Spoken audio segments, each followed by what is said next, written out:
Indubitablemente nosotros estamos iniciando la revolución espiritual del mundo.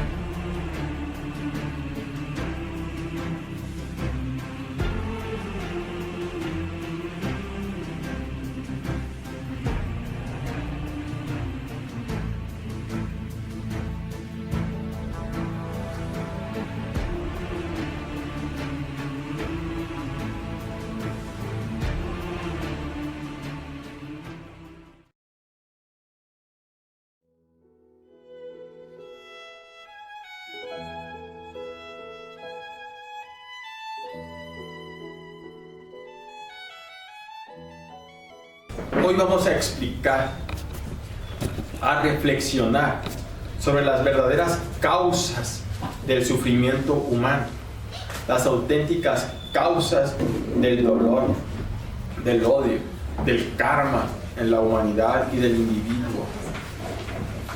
Explicaremos las claves y las técnicas que de labios a oídos transmitieron los antiguos sabios a sus discípulos para que lograran esa emancipación, esa libertad psicológica interior.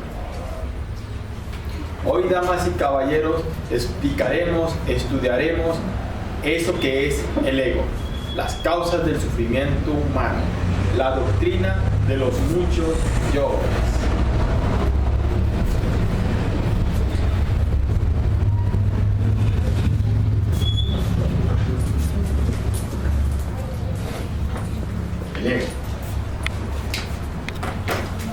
Podríamos poner la doctrina de los muchos yoes, pero hay que aprovechar el tiempo.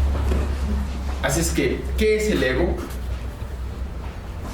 Es la causa del sufrimiento humano. Entiéndase por ego los múltiples defectos psicológicos que nos caracterizan a la humanidad, al ser humano. Dirán ustedes, bueno, a eso he venido, a que me digan que tengo defectos. Qué incómodo, ¿no? Venir, tomarse la molestia de salir de su casa en vez de estar a gusto, descansando, y llegar a una asociación, a un aula del conocimiento, de la sabiduría, para que me digan que tengo defectos. Bueno, eso a mí me lo dice la esposa constantemente, ¿no? O se lo dice el esposo o alguien. En realidad vamos a estudiar nosotros las causas de la psicología, aquello que se esconde detrás de nuestra máscara, o mejor dijéramos, de nuestra personalidad. Aquello que nos mantiene esclavos entre las cárceles o la cárcel del dolor y del sufrimiento. La verdadera causa del dolor y del sufrimiento en la humanidad entera se encuentra en la falta de unidad psicológica en el ser humano. Bien, la unidad psicológica. Si nosotros observamos nuestro cuerpo físico, amigos míos, damas y caballeros, veremos que el cuerpo físico trabaja como un todo orgánico, bien organizado. Lo organizó la naturaleza como un todo completo. Trabaja.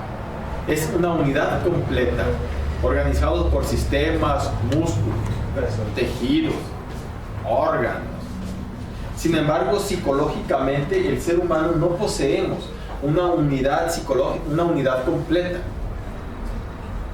Es decir, psicológicamente lo que tenemos es una multiplicidad psicológica, un conjunto de agregados psicológicos, origen de los pensamientos, raíz de los sentimientos, ya sean emociones negativas, apasionamientos, deseos, odios, rencores. Esa falta de unidad psicológica que los seres humanos, o que a los seres humanos nos caracteriza, es la causa de nuestras amarguras y de nuestros sufrimientos, de nuestras contradicciones, de nuestra falta de continuidad de propósitos, de la falta de tenacidad, de constancia. Y lo peor, en esta falta de unidad psicológica se encuentra también la falta de organización psicológica. Es decir, cuando se nos enseña la doctrina de la filocalia o los buscadores de la verdad, o la psicología experimental, cuando nos enseña que en el aspecto psicológico en el ser humano existe una multiplicidad psicológica, nos está indicando también una falta de organización. Y voy a explicarles a ustedes esa falta de organización psicológica y esa multiplicidad psicológica. Nos enseñan que el ser humano es como una casa en donde viven muchos criados, ¿verdad? Y que cada criado, amigos míos, damas y caballeros, quiere mandar, quiere dirigir la casa, quiere ser el amo, el señor, el que gobierne, el que diga y organice y diga cómo se debe realizar todo en la casa. Y él tiene su forma de pensar, de sentir, de razonar, sus intereses específicos. Pero llega otro criado y lo destrona y lo quita del mando, y se pone otro criado con otros intereses, con otras ideas, con otra forma de pensar y de sentir. Otro individuo psicológico.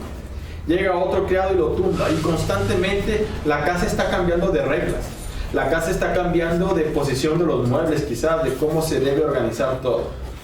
No existe un amo, sino muchos criados que quieren mandar y se destrona uno al otro y no están organizados. Entre ellos hay una total desorganización, una lucha de intereses. Pero acá en nuestra humana personalidad, por fuera, en la cáscara, en la superficie del ser humano, solo percibimos pensamientos y emociones porque la humanidad hemos atrofiado un sistema, un sentido maravilloso. El sentido maravilloso del ser humano que hoy por hoy se encuentra atrofiado es el sentido de la autoobservación. Este maravilloso sentido de la autoobservación psicológica nos permitirá verificar lo que hay más allá de nuestra personalidad, de este vehículo externo de la personalidad a través del cual se manifiestan esos defectos psicológicos. A dichos defectos psicológicos se les menciona en la psicología experimental o en la psicología gnóstica como los yoes. Es decir, uno llega a una puerta, ¿verdad? Y tocamos. Y nos preguntan, ¿quién es? ¿Y qué respondemos nosotros? Yo. Soy yo. Soy yo, pero ¿cuál yo será? ¿Será el yo que como el yo es multifacético, los yoes son multifacéticos, será el yo que se disfraza, por ejemplo, de místico y tolerante? ¿O será el intolerante o el escéptico? ¿O será el tacaño? ¿O quizás sea el generoso? Porque nosotros nos vestimos a veces de generosos, a veces de tacaños, a veces de egoístas, de amables, de serviciales o mezquinos en ocasiones. Es decir, nuestra máscara llamada personalidad cambia de acuerdo al agregado, al criado, al yo psicológico que esté gobernando nuestra mente, ya sea nuestra mente intelectual de pensamientos, nuestra mente emocional de sentimientos o de hábitos, costumbres, motrices, etc. Así es que cuando hablamos de la multiplicidad psicológica, se enfatiza, se conceptúa el hecho de que el ser humano no poseemos una individualidad definida. Desde el punto de vista de las escuelas de regeneración, desde el ángulo de la filocalia o de esa enseñanza que se llama la psicología experimental, se nos enfatiza claramente la idea de que el ser humano no posee una individualidad definida. Consideran la individualidad de ellos, los grandes maestros, las escuelas de regeneración, que no tienen nada que ver con las universidades del sistema actual, consideran a la individualidad como algo sagrado. Es decir, las escuelas de regeneración del antiguo Egipto, de los faraones, las escuelas de regeneración de iniciados de los antiguos mayas, incas, en Mesopotamia, en Asiria, en los persas, las escuelas de regeneración en el sagrado Tíbet oriental, las enseñanzas del Zen en el Japón, o las enseñanzas del Shang en la China antigua, o las enseñanzas de Buda. Todas esas escuelas de regeneración transmitían la idea de que la individualidad es sagrada y que lamentablemente el ser humano perdió esa individualidad hace mucho tiempo. Desde el punto de vista religioso, se dice que fue en aquellas épocas en que el hombre comió del fruto prohibido, del cual se le dijo no comeréis. Y al caer, pues, en ese aspecto, podríamos decirlo que según el esoterismo judeocristiano, hace referencia al mal uso de la energía creadora. Entonces, al comer del fruto prohibido, del cual se dijo no comeréis, entonces al caer nace el ego, los múltiples defectos psicológicos. Y conforme pasan los siglos se fue desarrollando y entraron en acción muchas leyes como la ley del karma, la ley de recurrencia, la ley del péndulo, distintas leyes que influyen en el ser humano. Y empezó el ser humano a peregrinar por este valle de lágrimas. Llega el momento en que debemos comprender nosotros que es indispensable encarnar la individualidad sagrada. ¿Qué diferencia hay, damas y caballeros, entre la individualidad sagrada y eso que es la multiplicidad egoica o satánica? La individualidad sagrada, entiéndase, que es el ser. ¿Qué es el ser? El ser es el Dios interior profundo, es la luz dentro del ser humano, es la luz de las luces, la sabiduría de la sabiduría, la bondad de las bondades, la mónada de Pitágoras, el Padre que está en secreto, el ser. Y recordemos esa frase hermosa que dice, el ser es el ser, y la razón de ser del ser es el mismo ser. Así pues, he ahí el ser, he ahí la luz en el interior del ser humano, he ahí la individualidad sagrada, que hoy por hoy los seres humanos no tenemos encarnado. Lo único encarnado en el ser humano es la chispa que se desprende del ser. A esa chispa que se desprende del ser es el Buddhata del Oriente, es decir, la chispa divina, la esencia que explicamos hace unos días aquí en esta sala de conferencias. La esencia, lo único digno, que se expresa, por ejemplo, totalmente en un bebé recién nacido que nos inspira amor, belleza, ternura, paz, algo inefable. Sin embargo, esa esencia de donde emanan nuestras inquietudes espirituales, el anhelo de cambio, de transformación en el ser humano, hoy por hoy se encuentra como fraccionada, dividida en pedazos, y cada pedazo embotellado, enclaustrado, embutido entre los múltiples defectos psicológicos que nos caracterizan. Así es que la individualidad sagrada es la luz, es el ser. Y entonces, la multiplicidad egoica, satánica, son las tinieblas psicológicas en el ser humano. Es el ego. Espíritus malignos, que le llaman las Sagradas Escrituras, que dice que más daño hace lo que sale por la boca, lo que sale que lo que entra, que porque lo que entra se va a la letrina, pero que lo que sale sale del corazón. De ahí salen los pensamientos, las emociones, los odios, los rencores, las venganzas. Esos espíritus malignos o inmundos nos recuerdan un caso en que Jesús de Nazaret va a una isla, creo, para exorcizar a un poseído. Y entonces llegas ante el sujeto que está poseído y Jesús le pregunta, ¿quién eres? Y el poseso le responde, mi nombre es Legión, porque somos muchos. Obviamente es un simbolismo crístico extraordinario que representa al ser humano, al humanoide, que cargamos esa multiplicidad egoica dentro de sí mismas. Legión, es decir, legión de varios factores psicológicos. Cuando nosotros cometemos el error de identificarnos con uno de esos factores,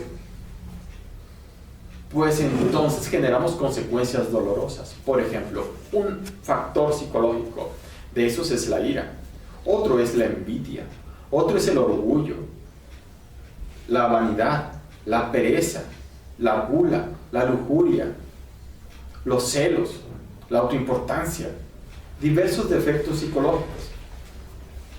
Estos defectos psicológicos fueron estudiados en estas escuelas de misterios que he mencionado, escuelas de misterios de todas las culturas antiguas. Estos defectos psicológicos los transmitió esta doctrina de los múltiples defectos psicológicos el gran Kabir Jesús también. La transmitieron aquellos grandes monjes del antiguo Tíbet, el Buda Gautama Sakyamuni. Por ejemplo, en las Sagradas Escrituras se les menciona como los 7 pecados capitales o los espíritus inmundos.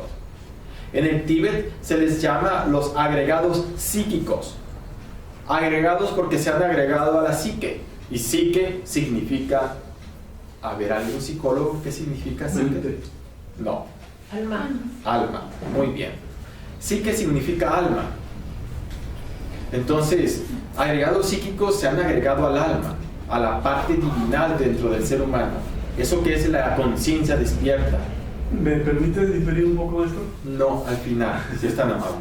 Entonces, continuando, el alma, la conciencia en el ser humano, cuando se libera la esencia, se genera alma. Es decir, alma es conciencia despierta.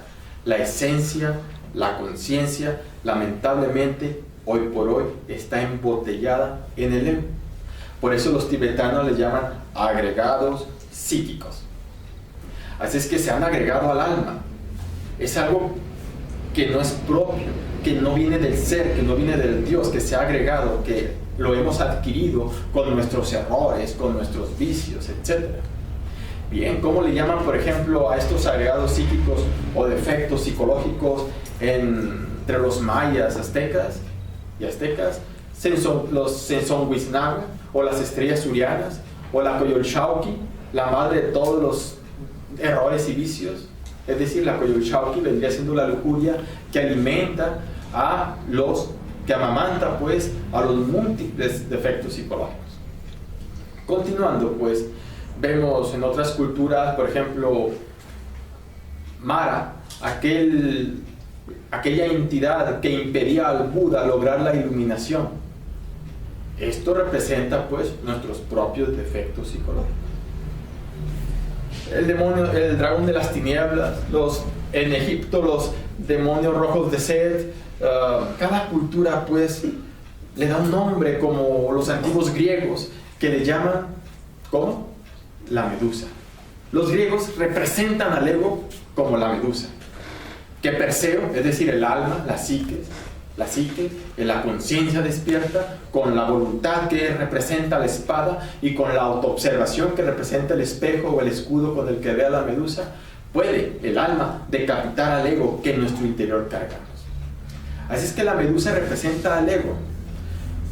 He citado los nombres de las distintas culturas, los nombres que se le da al ego, a los defectos psicológicos, para dar a entender pues que esta enseñanza de la doctrina de los muchos yoes no es algo nuevo que ha surgido como el psicoanálisis o como el conductismo o como el humanismo, etc. No es una corriente filosófica, sino es una cruda y terrible realidad que vive y palpita lamentablemente en el corazón y en la mente de todo ser humano desde hace miles de años. La aspiración de todo iniciado en una escuela de regeneración es lograr la purificación. Y lograr la purificación no significa exclusivamente vestirse de blanco y ponerse un turbante y barba blanca larga, ¿no? Eso es apariencia de una personalidad mística, pero eso nada tiene que ver con el aspecto psicológico interior. La purificación consiste en que el iniciado pase por un proceso de muerte psicológica, mas no física, sino psicológica. Es decir, debe morir dentro de nosotros, deben morir las causas de nuestros pensamientos de odio, las causas de nuestros pensamientos de rencor, las causas de nuestro pensamiento de orgullo místico o de orgullo intelectual, las causas de nuestra lujuria, de nuestras emociones negativas. ¿Cuáles son esas causas, damas y caballeros? El ego, ese que se esconde tras nuestra personalidad y que no vemos. Llegamos al punto, pues, de que el ser humano no poseemos esa individualidad sagrada y que lamentablemente nos caracteriza una multiplicidad egoica. Hay que aclarar en este tema que en la psicología oficial nos enseña a nosotros que existe el yo de la psicología, más lo dividen en dos aspectos: el yo superior y el yo inferior. Se enfatiza la idea de que el yo superior, los aspectos positivos, deben dominar al yo inferior, que son los aspectos de la barbarie del ser humano, perversidad extrema, y que el yo superior debe gobernar nuestra vida. Sin embargo, la psicología experimental, la psicología rebelde y revolucionaria del círculo consciente de la humanidad solar, que ha fundado distintas escuelas de misterios y de regeneración a lo largo de los siglos en distintas culturas. Se han fundado las grandes culturas solares. Enseña esa psicología que tanto yo superior como yo inferior son dos aspectos de una misma cosa, que es el yo. Es decir, la psicología experimental, la psicología revolucionaria, rebelde de la gnosis, nos enseña que tanto yo superior como yo inferior son dos aspectos del mismo ego tenebroso y pluralizado. Así es que el ego debe ser desintegrado. Pero ¿qué sucedería, amigos míos, si desintegramos el ego en nosotros? Si no existe el yo, cuando tocamos a la puerta, entonces ¿quién responde? El ser. Comprender pues la necesidad de lo que es el yo es fundamental. Cuando entendemos la multiplicidad psicológica dentro del ser humano, entendemos también que no existe el yo superior y el yo inferior, que es como un autoengaño de la misma mente, porque el ego quiere continuar después de muerto, quiere convertirse en algo divino, quiere ser el dirigente, quiere ser el yo. Entonces se titula como el alter ego, el yo divino, el yo superior, etc. Y comprendemos también que no existe un yo único y permanente en el ser humano. Aquí voy a tocar un punto un poco complicado y difícil, ¿verdad? Porque estamos hablando del yo, del mí mismo, del sí mismo. Y es lo que ¿cómo podemos atacar al mismo yo? ¿Cómo podríamos negarnos a sí mismos? Aunque aclaro, ¿cómo dijo Jesús de Nazaret? Négate a ti mismo, coge tu cruz y sígueme. Hay reflexiones muy interesantes en eso del mí mismo, del yo. El yo, no poseemos los seres humanos un yo permanente, unitotal. Es decir, si un sujeto se llama Juan o José, por ejemplo, un sujeto se llama José y a José no le gusta la codicia, no le gusta, pero dentro de él puede haber otro sujeto que sí le gusta la codicia y se llama Pepe, por ejemplo. Y en otro momento puede entrar Pepe a gobernar esa máquina humana y Pepe, ahora se llama Pepe, le gusta la codicia, aunque la personalidad tiene un nombre en acta de nacimiento y tiene una personalidad X. Y la personalidad se justifica de alguna forma diciendo, bueno, he reflexionado mejor las cosas y considero que necesito progresar como las personas que me rodean, o poder decir otra justificación como, es de sabios cambiar de opinión. Es decir, la personalidad se encarga de justificar, pero no descubrimos las causas de nuestras contradicciones. La doctrina de los muchos yoes, pues, no es una filosofía que surgió nueva.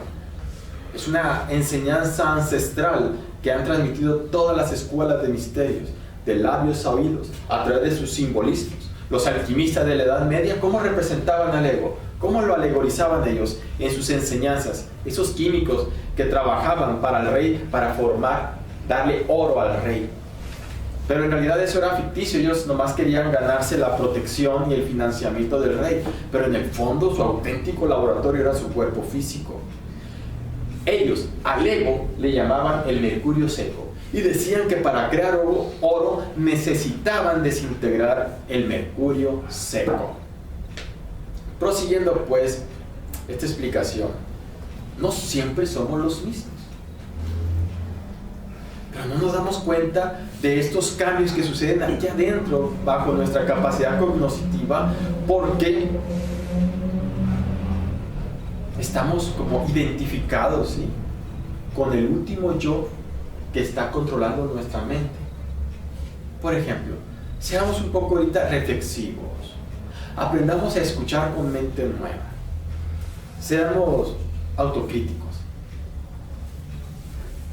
¿Qué intereses tenemos cuando estamos identificados con el agregado psicológico de la ira? ¿Cómo pensamos? ¿Cuáles son nuestros procesos de razonamiento cuando estamos muy enojados? ¿Cuál es nuestro patrón de medida para juzgar a los demás? Para tomar decisiones. ¿Quién está pensando ahí con nuestro martirizado cerebro? ¿Quién está sintiendo ahí con nuestro adolorido corazón? ¿Quién es? ¿Alguien se ha autoobservado?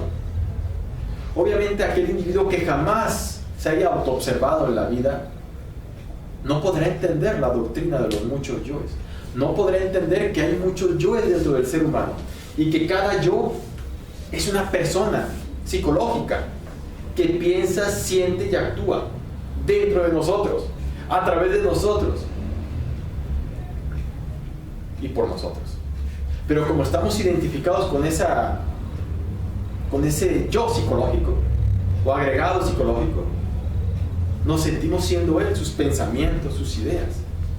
Pero quien aprende a desarrollar ese sentido maravilloso de la autoobservación podrá dividirse en dos, en observador y observado, y podrá ir descubriendo poco a poco la multiplicidad psicológica. Porque una cosa es aceptar la doctrina de los muchos yoes y decir, de acuerdo, estoy de acuerdo con eso, porque lo mismo dicen todos los libros sagrados de las culturas, hablan de esa multiplicidad psicológica. Muy bien. Pero eso no significa que él lo haya comprobado en sí mismo, ¿verdad? Cuando alguien desarrolla la autoobservación, cuando alguien aprende a meditar en realidad, de verdad, profundamente, puede ver, tocar y palpar la cruda realidad de la multiplicidad egoica. Y no es algo muy bello darse cuenta de lo que uno es. Es más fácil seguir dormidito soñando con la autoimagen que tenemos sobre sí mismos. Pero enfrentarnos a sí mismos, descubrir realmente lo que hay dentro de sí mismos a través de la meditación y la autoobservación, eso solamente es de almas guerreras, revolucionarias y rebeldes. Por eso estas enseñanzas se transmitieron de una forma simbólica, alegórica, a través de los símbolos, de las parábolas, porque era el diálogo que se usa o que se usaba para la conciencia, es decir, la dialéctica de la conciencia, un diálogo que va dirigido a la conciencia, no a la mente egoica que lo interpreta todo con sus intereses, sino a la conciencia, a la esencia. Por eso aquel que tiene algo de chispa de conciencia puede percibir la sabiduría oculta en los códices, por ejemplo, pero que no tenga un poco de conciencia, quien la información la recibe los yoes fanáticos, mitómanos, ególatras, etc., pues malinterpreta la enseñanza. Por ejemplo, en el Islam se habla de las enseñanzas de que el hombre debe autosacrificarse para matar a los infieles, y los infieles son los yoes que carga uno dentro, y el autosacrificio no es el suicidio, no, sino el autosacrificio es trabajar por la muerte, en la muerte de nuestros defectos psicológicos. Es un trabajo psicológico de negarse a sí mismo, de ir desintegrando el ego, descubrirlo, conocerlo, comprenderlo y luego aniquilarlo en meditación. Es algo muy profundo. Pero una persona que jamás se ha autoobservado y que no conoce la enseñanza del ser oculta entre los símbolos y signos, malinterpreta las cosas y justifican sus asesinatos y crueldades con la palabra del Señor. Y entonces, por ejemplo, se llenan de bombas y explotan delante de mucha gente o matando a muchas personas porque no creían en su religión, por ejemplo. Es una mala interpretación de las enseñanzas. O si dicen, llegan acá los españoles y que nuestros antepasados mayas y aztecas decían que eran unos bárbaros, que porque les arrancaban el corazón a un individuo, ahí están los códices, dicen. En realidad no sucedía eso en la época de oro de los aztecas. Esos códices no están representando sacrificios humanos, no. Está representando esa piedra de los sacrificios, es un símbolo maravilloso del cual hablaré más adelante. Pero ese individuo que se está sacrificando ahí es un agregado psicológico, es un yo psicológico. Puede ser la ira, el amor propio, el orgullo, los celos que el individuo descubrió allá adentro. Es un símbolo psicológico que sucede allá adentro y que lo representó ese artista en ese códice. Que le arranque el corazón que nos saca. ¿Qué simboliza eso? Simboliza, damas y caballeros, que cuando se desintegra un defecto, se libera la esencia embotellada dentro del mismo. Si desintegramos la ira, se libera entonces esa luz del corazón, que viene siendo la dulzura y la serenidad. Si desintegramos el orgullo, se libera entonces la virtud maravillosa del alma, de la humildad. Si aniquilamos el agregado psicológico de la lujuria, en nosotros se cristaliza eso que es la divina castidad. E interprétese correctamente lo que es castidad. Pues una cosa es castidad y otra es la abstención o el celibato. Un hombre y una mujer pueden ser castos y unirse sexualmente, amándose intensamente todas las noches, pero castos. Es un misterio alquimista del cual hablaré en otros momentos. Célibe o abstemio representa a que rechaza al sexo opuesto y que vive como tal, como un célibe, como abstemio, sin uso de su sexualidad. Eso es diferente. Así es que alguien puede desintegrar la lujuria y seguir siendo casto, saber disfrutar de las delicias del amor como con castidad. Bueno, prosiguiendo, si alguien desintegra el agregado psicológico de la envidia, libera el porcentaje de luz, de esencia, de conciencia que se expresa como una virtud por alegría por el bien ajeno. Así, damas y caballeros, cuando el iniciado internamente está trabajando sobre sí mismo, pasando por la decapitación psicológica, por la muerte del ego, va creando luz en su interior. Así es que la multiplicidad del ego, las tinieblas psicológicas se van desvaneciendo y la luz va creciendo. Comprendemos que el alma, Perseo, debe decapitar a la medusa. Es un símbolo extraordinario. Sin embargo, la humanidad no está preparada, ¿saben?, para ese tipo de psicología rebelde, para ese tipo de psicología profunda. Sin embargo, es el único tipo de psicología que nos garantiza a nosotros una transformación radical, una emancipación radical. Los seres humanos, toda esencia, toda alma, busca la emancipación, la libertad. Quisiéramos cambiar, quisiéramos salir del infortunio donde nos encontramos. Quisiéramos salir, pues, de esta inconsciencia, este hipnotismo que genera odios, guerras, maldad en la humanidad. Quisiéramos salir de esa esclavitud psicológica en la cual nos mantiene el ego. Pero en vez de salir de ella, parece que la humanidad vamos desarrollando el ego.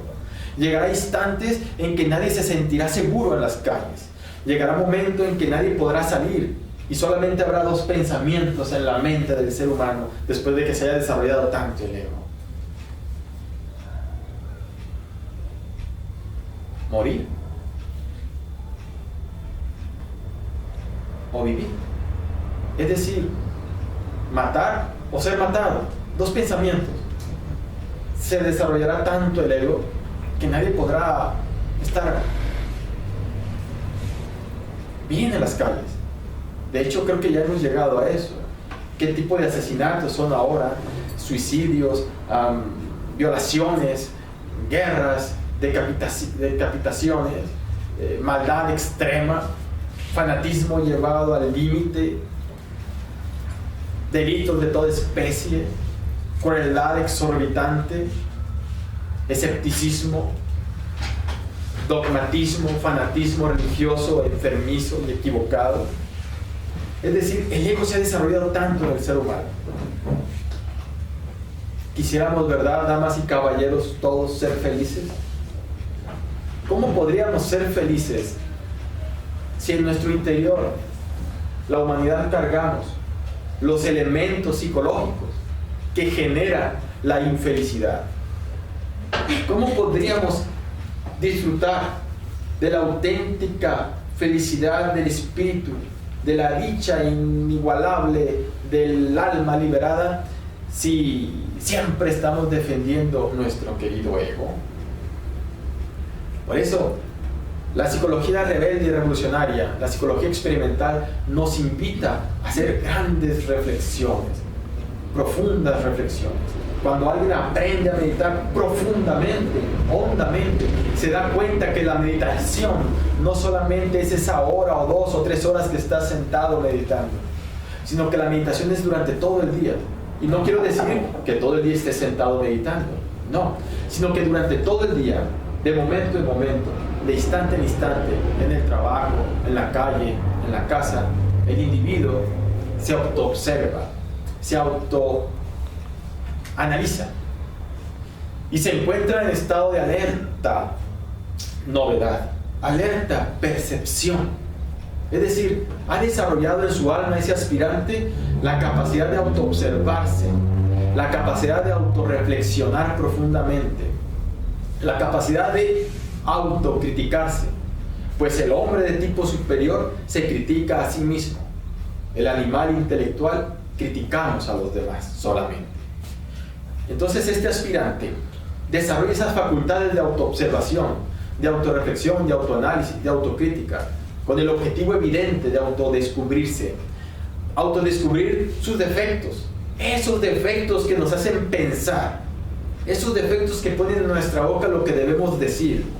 A veces por orgullo decimos ciertas cosas, por ira y rencor decimos otras. Luego nos arrepentimos ya que se nos pasa la identificación con ese defecto, pero mientras tanto ya cometimos el error, ya lastimamos, ya herimos, generamos consecuencias dolorosas en nuestra vida. Así pues, cuando alguien se autoobserva, descubre que existen dos tipos de mensajes en nuestra mente, ¿sabe? El primer tipo de mensajes son los mensajes fotográficos, es decir, el ego, los yoes, proyectan en nuestra pantalla de nuestra mente imágenes. Si la lujuria, por ejemplo, quiere alimentarse, proyecta en nuestra mente imágenes eróticas. Y al recibir nosotros en la personalidad las imágenes eróticas, el ego de la lujuria se acomoda en nuestra mente bien y empieza a acomodarse en nuestra mente y en nuestro cuerpo a buscar la satisfacción para él. O un mensaje fonográfico, es decir, voces eléctricas que llaman esos investigadores científicos, que le llaman las voces eléctricas. ¿Alguien habrá descubierto esas voces eléctricas de los que aquí están presentes? ¿Cuáles son esas voces eléctricas? En el instante en que nos estamos durmiendo, en el momento en que estamos entregándonos al sueño, en que ya no estás en vigilia y a punto estás de quedarte dormido, en ese instante el ego, los múltiples yoes que nos caracterizan, rompen sus ataduras del cuerpo físico. En ese instante en que rompen sus ataduras y se dice que se salen astral, en ese instante se escuchan múltiples voces internas que hablan como si fuese un mercado. Gritan a veces nuestro nombre, pensamientos, discutiendo, hablando. ¿Alguien ha logrado percibir eso? Sí. Esas voces emanan, surgen de determinados pensadores. ¿Quiénes son esos pensadores? Reflexionando ahorita en este instante, debemos saber nosotros que no hay efecto sin causa, ni causa sin efecto, ¿verdad? Entonces, tal efecto, tal causa. No hay efecto sin causa, ni causa sin efecto. Entonces, si percibimos nosotros un pensamiento o una emoción, esos efectos deben tener su causa, su origen. ¿De dónde surge un pensamiento, amigos míos?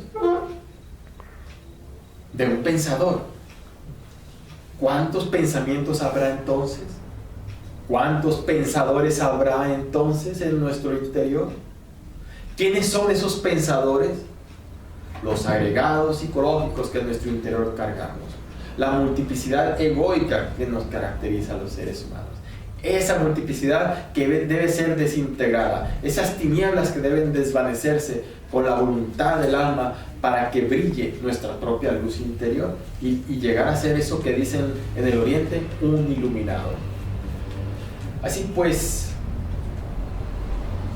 pasar por la muerte del ego sería lo fundamental, porque aunque creamos que el ego es el yo, el mí mismo, lo que yo soy, lo que yo pienso, lo que deseo, lo que busco, lo que hablo, lo que me hace circular por ciertos lugares con los hábitos y costumbres de siempre ir a esos lugares, lo que me hace buscar cierto tipo de música o cierto tipo de personas o cierto tipo de razonamientos y sentimientos, todo esto que es la mente y que me lleva a la enfermedad del cuerpo físico, porque la ira genera gastritis, úlceras, infartos, bueno, los múltiples defectos destruyen el cuerpo físico, lo enferman.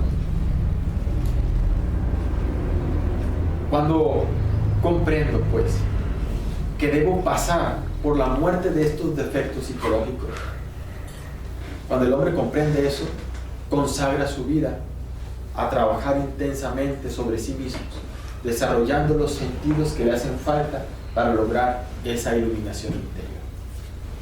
Pero si alguien se pasa toda la vida en una escuela mística, dándose golpes de pecho y diciendo que es un creyente y que cree en Alá o en Cristo o en cualquier divinidad según su cultura, pero si no trabaja sobre sí mismo, si no desintegra el ego, pues no está cumpliendo las enseñanzas del tal Alá ni del gran Cristo. Es decir, es un hipócrita, quizás con buenas intenciones, pero es un hipócrita. Vean lo rebelde que viene siendo la psicología revolucionaria de la psicología experimental, que nos invita a un cambio radical. Cuando nosotros comprendemos estos aspectos, visualizamos nosotros, voy a hacer un dibujo para irnos comprendiendo mejor. Por ejemplo, este es el ser humano.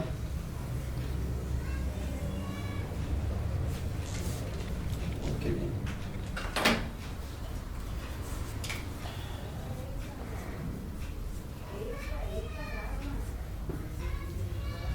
Dice un gran pensador que aunque tuviéramos paladar de acero y 1000 lenguas para hablar, no alcanzaríamos a enumerar el número de defectos psicológicos que nos caracterizan. ¿Alguien se ha autoobservado, damas y caballeros? ¿Alguien ha descubierto esa segunda naturaleza inhumana que adormece la parte de conciencia divinal en el ser humano? Bueno, entonces busco la Sutra allí.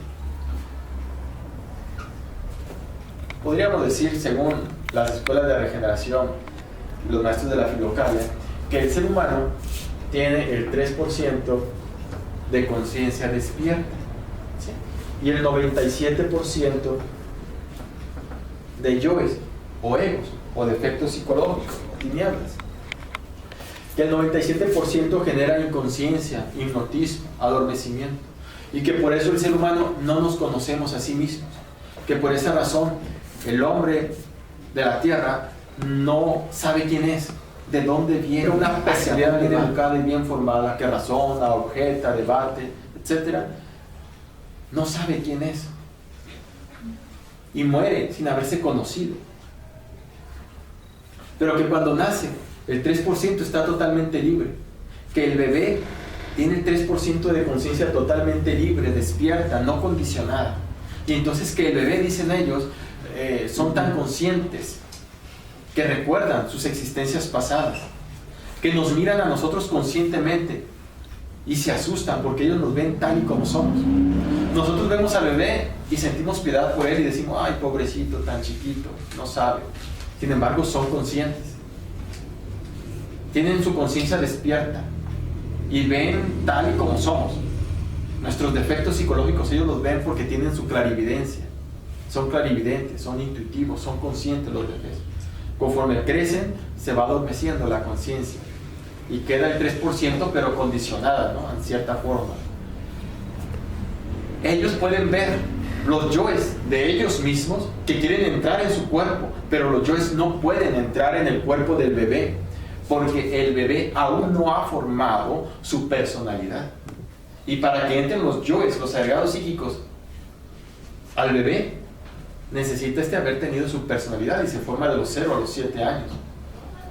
Entonces ellos, al ver a los yoes ahí, esas entidades o fantasmas que andan queriendo entrar en él, sus propios yoes, creaciones de vidas pasadas, el bebé se asusta y llora Los papás dormidos piensan que tiene hambre o que algo le duele y le dan su biberón, pero en realidad el bebé está llorando en muchas ocasiones por esa causa. Bien, entonces, aquí el 97 y el 3%. Simbólicamente en las Sagradas Escrituras se refiere a David contra Goliat, el gigante Goliat. Así nosotros, trabajando, amigos míos, sobre sí mismos, vamos desintegrando cada uno de los agregados psicológicos y va resplandeciendo nuestra conciencia, nuestra esencia despierta, hasta el fin conseguir eso que se llama la iluminación. Es fácil darnos cuenta de esta multiplicidad porque con que autoobservemos un poquito nos daremos cuenta de la causa de nuestras múltiples contradicciones psicológicas. Estos yoes pelean entre ellos. Ahora, ¿cómo desintegrarlos? ¿Cómo aniquilar los yoes? ¿Será fácil? ¿Costará trabajo? Obviamente, ¿quién debe desintegrar los yoes? ¿Quién debe autoobservar los yoes? ¿Quién debe meditar en los yoes para comprenderlos?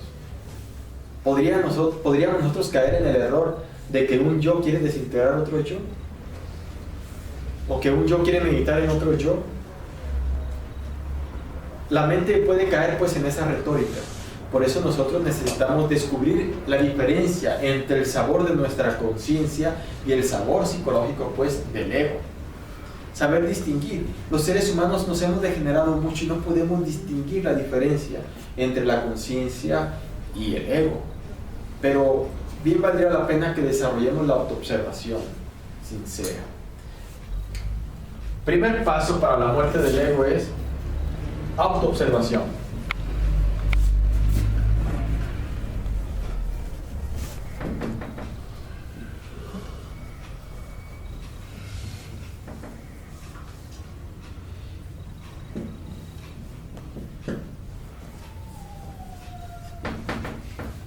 Son 3 pasos: observación, juicio y ejecución. Es como a los espías, ¿no? En la guerra. Primero se les observa, luego se les enjuicia y al final se les ejecuta. Bueno, he ahí la muerte mística. Como decían los antiguos cristianos, morir en el Señor. He ahí la eliminación budista, la muerte del ego. He ahí el negarse a sí mismo, como dijo el gran Kabir Jesús. Bueno, si queremos desintegrar un defecto hay que conocerlo, ¿verdad? Para conocerlo, amigos míos, hay que autoobservarnos. Cuando nos autoobservamos, conocemos el defecto. Cuando lo conocemos hay que meditar en él, reconstruir la escena, reflexionar profundamente en el daño que nos ha causado aquí adentro y a los demás. Ya que hemos comprendido el defecto, ya que sentimos remordimiento con lágrimas en los ojos, arrepentidos de haber creado esa entidad, ya que la ves como es, entonces invocas a un poder superior a la mente que pueda desintegrar ese defecto. Porque debe ser un poder superior a la mente, porque la mente no puede desintegrar el defecto. La mente tiene poderes, pero no tiene el poder de desintegrar un defecto. Podrá la mente rotular el defecto, darle un nombre, un título, mas no aniquilarlo. Para aniquilarlo se requiere de un poder superior a la mente. Afortunadamente, todos los seres humanos tenemos en el fondo de nuestro propio ser una parte del ser superlativa. Es nuestro propio Dios interno en su aspecto femenino, el poder ígneo, divinal, que puede desintegrar el ego que previamente hayamos comprendido. Ese poder ígneo, divinal, ese Dios en su aspecto femenino, fue representado en cada cultura de formas distintas. Devi Kundalini Shakti, le decían los indostanes, la serpiente ígnea de nuestros mágicos poderes. Isis en el antiguo Egipto, la virgen Isis. Ram y O, los antiguos alquimistas. Cébiles en la isla de Creta. Adonía, Insoberta, Tonantzin en nuestros antepasados, por ejemplo. María en el esoterismo crístico, la Virgen María. Ram y O, etc. Cada cultura le da un nombre a ese aspecto divinal interior del ser humano, que puede desintegrar cualquier defecto comprendido a fondo en todos los niveles de la mente. Así que estos 3 aspectos los estoy citando ahorita en una conferencia pues que estamos hablando sobre el ego, mas no estamos hablando cómo desintegrarlo todavía profundamente, hondamente, por la tiranía del tiempo. Estoy citando pues que se debe desintegrar y se puede hacer. Cuesta mucho trabajo, sí, porque es sacrificio de autoobservación, de renunciación a aspectos psicológicos, pero vale la pena. Vale la pena porque al desintegrar el ego, al morir en sí mismos, encarnamos eso que es el ser, la luz, la conciencia despierta, la iluminación, la auténtica felicidad. Cuando un médico quiere extirpar un tumor, por ejemplo, tiene primero que estudiarlo, ¿verdad? Sacarle exámenes, saber qué tipo de tumor es, estudiar sus alcances, cómo compromete a algunos órganos, etc. Ya que sabe todo del tumor, lo extirpa. Así, si queremos extirpar un tumor psicológico como la ira, la lujuria, la envidia, los celos, etc., tenemos que primero estudiarlo, conocerlo. Para eso hay que saber meditar profundamente. Y en este curso nos enseñarán a meditar profundamente, hondamente. Decían pues también nuestros antepasados que para lograr la muerte del ego tenía el hombre que aprender a meditar profundamente, saber relajar su cuerpo, saber relajar la mente y dedicarse a la autoexploración psicológica. Llegaba el momento, dicen ellos, que el individuo que sabía meditar muy bien podía ver con el sentido de la autoobservación y no tanto con los ojos físicos porque ellos están cerrados, sino que podía ver con el sentido de la autoobservación psicológica a sus yoes. Y descubría que cada yo tiene una figura y que cada yo asume la figura afín al defecto que caracteriza. Hay yoes con figuras animaloides, hay yoes con figuras humanoides, hay yoes con figura de animales, de perros, de caballos, o de bestias, o de monstruos, etc. Allá adentro se esconden. Decían estos grandes sabios que allá adentro del ser humano existen las monstruosidades más horribles que no se encuentran ni en los mares más profundos ni en las selvas más espesas. Afirmaban que si el ser humano, el animal intelectual que tiene ego, podría verse, si se pudiese ver de cuerpo entero, psicológicamente hablando, moriría de la impresión al verse psicológicamente, tal y como somos. No soportaría la carga de la impresión de la monstruosidad que puede ver. Sin embargo, si pudiese ver la belleza de su propio ser y de su esencia, generaría una felicidad tan grandiosa en su alma, en su conciencia, pues inigualable. Obviamente, nos conviene aniquilar el ego, nos conviene hacerle caso a esos grandes maestros, nos conviene porque descubriremos la felicidad auténtica. Cuando alguien sale de la cárcel, sabe, piensa que ya es libre y se siente feliz. Sin embargo, de pronto se da cuenta que sigue siendo preso, esclavo de sus propias debilidades, que lo controla su propio orgullo y soberbia, que es víctima de su propia ira, que es débil ante su propia pasión y lujuria, que es débil ante su envidia y que esos defectos psicológicos siguen gobernando su vida. Ay, ay, ay, ¿qué es la emancipación verdadera? ¿Cuál es la auténtica libertad? ¿Quién ha conseguido esa auténtica libertad? ¿Quién realmente es feliz? ¿Quién ha logrado la auténtica felicidad? En la vida hay contrastes que nos asombran. Sujetos muy ricos, multimillonarios, y sufren espantosamente. Sujetos multimillonarios que sufren de impotencia sexual, o viejas matronas que sufren la infidelidad del marido. Ricos políticos que no pueden salir a la calle si no van con sus guardaespaldas que van bien armados. ¿Dónde está entonces esa auténtica felicidad? Solo muriendo en sí mismos psicológicamente podríamos encarnar esa individualidad sagrada, eso que es el ser.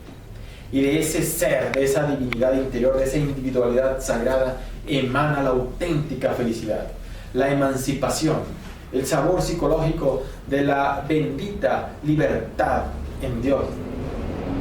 la auténtica felicidad, la voluntad del alma, extraordinarios sentidos del ser.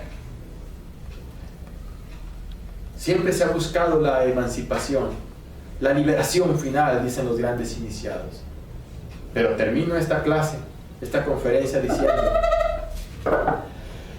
que sería imposible lograr la emancipación final, la liberación final del alma, si no se toma en cuenta la necesidad de desintegrar radicalmente el ego, la causa del dolor, del karma y del sufrimiento en el ser humano. Gracias por su atención.